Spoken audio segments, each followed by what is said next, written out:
Halo rekan semua, selamat datang di channel Pertanian Terpadu. Channel Pertanian Terpadu membahas tentang pertanian terintegrasi yang di dalamnya meliputi bidang perikanan, peternakan, dan juga pertanian.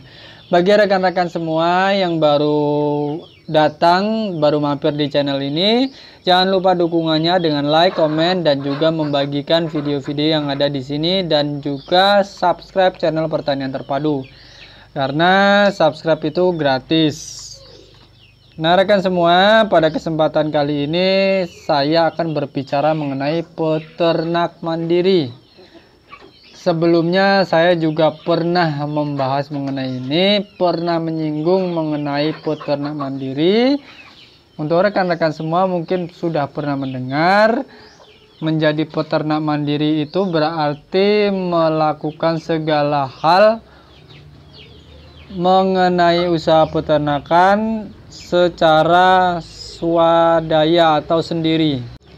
Sendiri di sini termasuk dalam memproduksi DOC, melakukan pembesaran, kemudian pemasaran, dan seterusnya.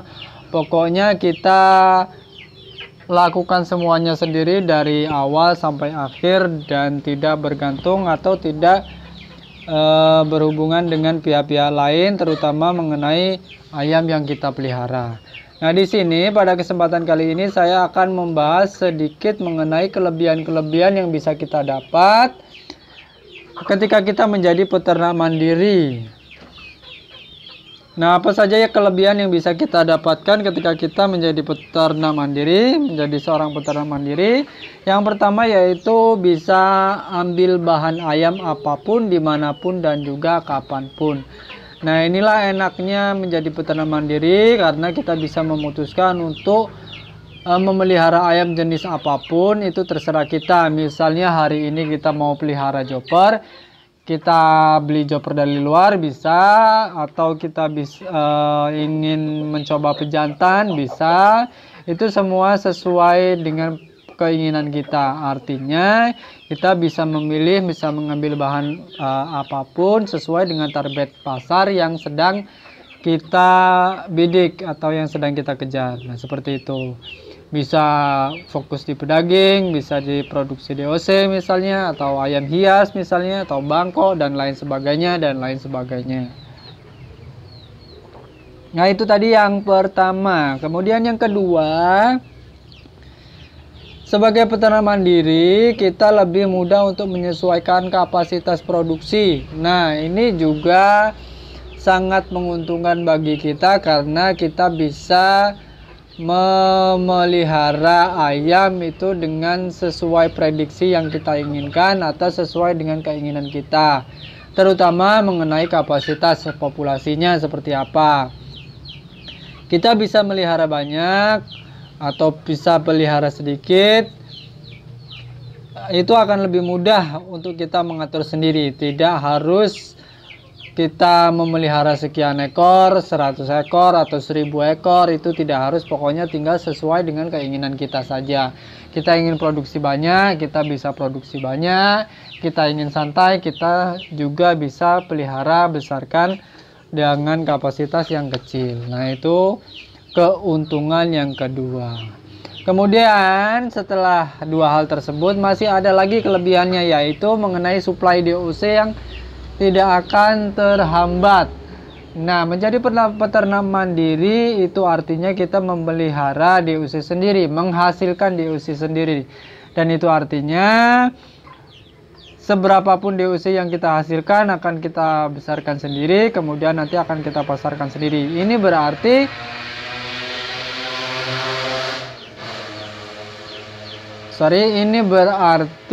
suplai atau pasokan DOC yang akan kita besarkan tentunya tidak akan terhambat karena sudah kita produksi sendiri. Kemudian yang keempat mengenai pasar. Untuk masalah peternak mandiri itu bisa membidik pasar apapun. Peternak mandiri itu bisa memilih skala apapun. Peternak mandiri itu bisa membesarkan ayam apapun, mau digabung-gabung misalnya, pelihara KOB dengan chopper, atau pelihara ayam kampung dengan KOB, atau ayam bangkok dengan ayam KOB, ayam hias misalnya, itu terserah, dan itu sesuai dengan pasarnya luas dan bisa kita bidik sesuai keinginan kita sendiri.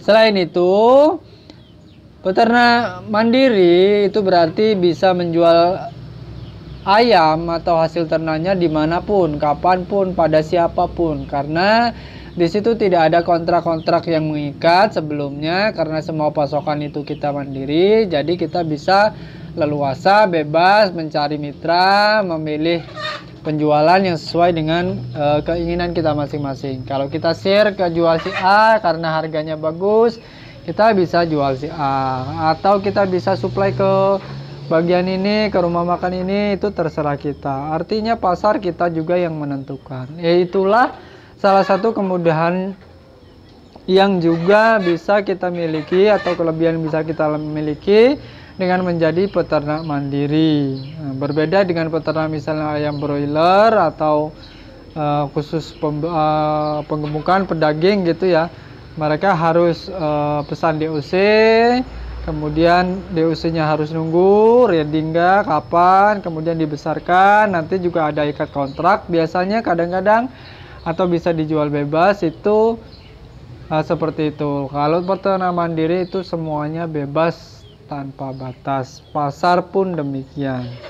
Kemudian untuk kelebihan yang terakhir itu tadi yang sudah saya sebutkan, yaitu tidak terikat atau bebas.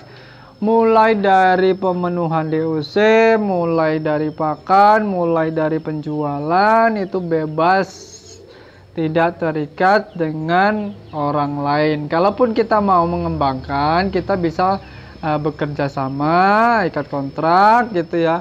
Tetapi itu semua tergantung kita, kemauan kita, semau-mau kita sendiri. Itulah kalau mandiri.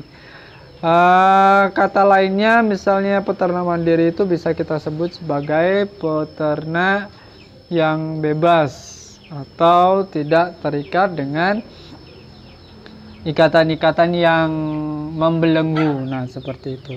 Nah, itulah tadi rekan-rekan semua sederet kelebihan yang bisa kita dapat jika kita menjadi peternak mandiri. Nah, lain waktu kita akan membahas lebih lanjut mengenai peternak mandiri ini seperti apa.